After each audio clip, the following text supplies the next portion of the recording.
Well, friends, we've hit the winter season, and so we need to talk about books I'm trying to take through into December, January, and February.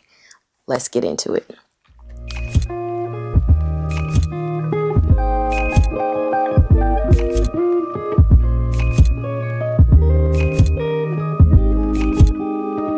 What up, Search Fam? Sade here. Welcome back to the channel. If you are new, my name is Sade. I'm out here curating and co-creating a cool ass life, which frequently includes books these days because it's cold on the outside and I'm a hobbit. But I wanted to share with you the books that I have on my winter TBR.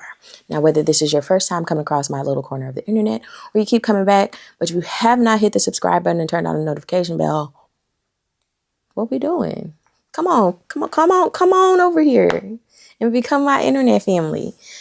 I'm not going to hold you. We're not going to be here long. Okay.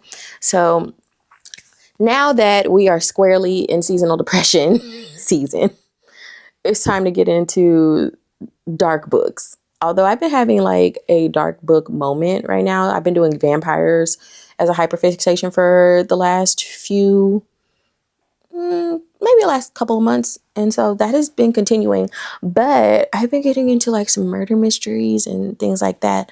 So we're gonna start with the physical books that I am going to get through. So here we go. Y'all don't see me talk about this before, so let's not even act, we're not gonna act brand new. I'm gonna read Her Tortured Beast by E.P. Bali. Matter of fact, by the time this goes up, I probably will either be reading it or have already taken this one down. Now, I bought the physical book of this because the audiobook had not came out. So I was like, but girl, I can't wait. And then the audiobook came out not too long ago, like in December. And I was just like, well, now I have a physical copy of the book, but I'm going to do the audiobook because the audiobook is stellar. So this is the fourth installment, technically like the fourth and a half installment of the Her Vicious Beast series, which I've been hearing me talk about all year, so we're not even going to go too far into that. But it's the fourth book, and it's Xander's book, and if Xander does not get dog walked by at least two people in this book, I'm going to be pissed, and I'm going to write a letter to E.P. Bali myself. Okay, next, I will be continuing with Blacktop Wasteland, which I got as a gift. I have been enjoying S.A. Cosby a lot. I read All the Sinners Bleed this year, and it was fantastic. I have at least two more books of his on my TBR, and that's Razorblade Tears and another one that's got religious undertones. But this one is about a getaway driver who gets pulled in for one last job because he needs the money, or else he and his family are going to lose. He's going to lose his garage, and his family's going to lose their little apartment or whatever. So I'm VV excited about this. I did start it. I think I read the first like two chapters. So, and I had to put it down because I was reading some other things, but in the wintertime, I'm going to finish her. This is going to be good.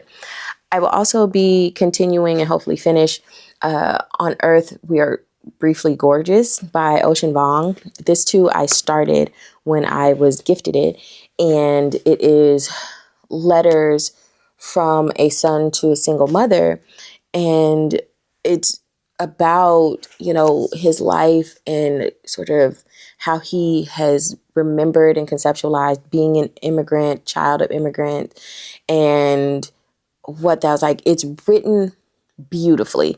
Like the first letter, which is what I've read, had me just misty-eyed. I'm very excited, but it's one of those I haven't been able to sort of settle down with things that are a little bit heavier. And so I'm looking forward to doing that over my Christmas break because I'll have a little bit more space in my head to just really enjoy the beauty of the prose.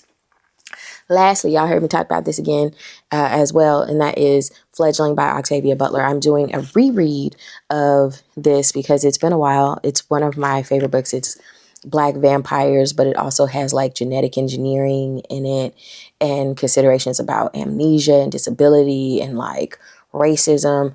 it's just so good. Like, I can tell you already that you need to pick it up. But I also am planning to do a little something special with my second read of Fledgling, which is why I am annotating it right now as I read this time. I also, over the winter, want to do Mary Shelley's Frankenstein. Now, when it comes to classic books, I've read many because I've been in school a long time, and I've read a lot of books over my years of literacy, but I've never read Frankenstein, even though I know the plot of it really well, thanks Wishbone, because I am a 90s kid and PBS had me sewed up on classic literature. But I want to read it, especially in light of Guillermo del Toro's recent remake of the movie Frankenstein. So I want to watch the movie, which is probably going to be absolutely beautiful, but I also want to read the book for myself. I'm also going to be reading Psychopomp and Circumstance by Eden Royce. I enjoy Eden Royce's writing. She wrote Root Magic, which is a middle grade book about hoodoo and conjure in the South with 2 children, and it was beautiful. So I'm excited to read this one, which is also has it's historical fiction with magical elements to it. I think it also brings in root work and conjure in particular ways. So it's been on my list because when I saw the cover was gorgeous. But also when I read the synopsis, I was like, oh, this sounds like something that I want to read. So I don't quite remember the whole plot, but I remember I wanted to read it. So that's what we're going to do. I'm also going to be reading I, Medusa by Ayana Gray. It's a YA or new adult Medusa retelling that T-Baby, my bestie boo, was like, I think we should read this. Frequently she does this to me where she'll send me something, she's like, we should do this. And I'm just like, all right.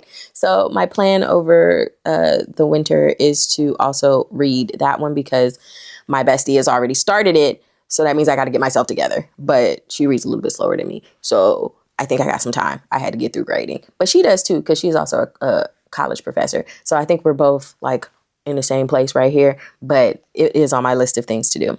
And then lastly, I'm going to read The Seven Dials Mystery by Agatha Christie. Now, if you saw my November reading wrap up, I talked about how I read And Then There Were None by Agatha Christie, and I loved it so much. So I'm going to pick up another Agatha Christie mystery, which I just picked off of Vibes, and I can't tell you what it's about because, again, I just picked one, read the synopsis and I was like, yep, this one. So I'll report back, but that's where we are. What y'all reading over the winter? How are you keeping yourselves cozy and your brains engaged? Let me know down in the downstairs area or my comment section. As always, friends, don't forget to like, comment, subscribe, tell a friend to tell a friend about the channel, and I'll see you in the next one. Bye.